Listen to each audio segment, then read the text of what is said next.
প্ৰতিজন মানুহে বুকুত মৰমৰ ভোক লৈ জীয়াই থাকে। ক'বলৈ ভাষা নাথাকে অথবা নাথাকে প্ৰকাশ কৰিবলৈ সাহস। তথাপিও বুকুত লৈ ফুৰে মৰমৰ ভোক, আত্মীয়তাৰ ভোক, দুটামান শব্দ আৰু সেই শব্দত থকা উমৰ ভোক। কোনোবাই নিজৰ ভবাৰ হাবিয়াসৰ ভোক। এই যে মানুহে মানুহক নিজৰ কৰে, সামৰি ৰাখে, কাষত ৰাখে, এইখিনিয়ে সম্পূৰ্ণ কৰে মানুহক।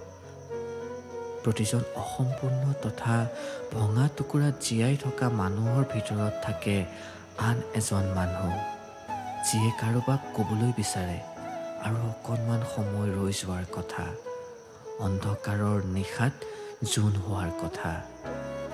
হেজাৰবাৰ শুনাৰ পিছতো আৰু এবাৰ শুনিবলৈ হাবিয়াস ৰখা গজল কেইটামান হোৱাৰ কথা, নিজৰ হোৱাৰ কথা। মানুহক মৰমৰ প্ৰয়োজন, থকা এখন হৃদয়ৰ প্ৰয়োজন।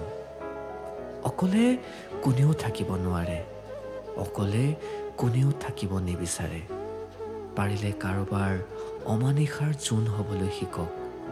ধুনীয়া হৈ পৰিব জীৱনটো, ভাল লগা হ'ব জীৱনটো, ভালে থাকক। প্ৰতিজন মানুহে বুকুত মৰমৰ ভোক লৈ জীয়াই থাকে। ক'বলৈ ভাষা নাথাকে অথবা নাথাকে প্ৰকাশ কৰিবলৈ সাহস। তথাপিও বুকুত লৈ ফুৰে মৰমৰ ভোক, আত্মীয়তাৰ ভোক, দুটামান শব্দ আৰু সেই শব্দত থকা উমৰ ভোক। কোনোবাই নিজৰ ভবাৰ হাবিয়াসৰ ভোক। এই যে মানুহে মানুহক নিজৰ কৰে, সামৰি ৰাখে, কাষত ৰাখে, এইখিনিয়ে সম্পূৰ্ণ কৰে মানুহক। প্ৰতিজন অসম্পূৰ্ণ তথা ভঙা টুকুৰাত জীয়াই থকা মানুহৰ ভিতৰত থাকে আন এজন মানুহ, যিয়ে কাৰোবাক ক'বলৈ বিচাৰে আৰু অকণমান সময় ৰৈ যোৱাৰ কথা, অন্ধকাৰৰ নিশাত জোন হোৱাৰ কথা।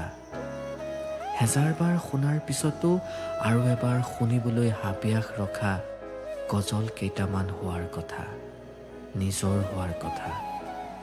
মানুহক মৰমৰ প্ৰয়োজন, থকা এখন হৃদয়ৰ প্ৰয়োজন।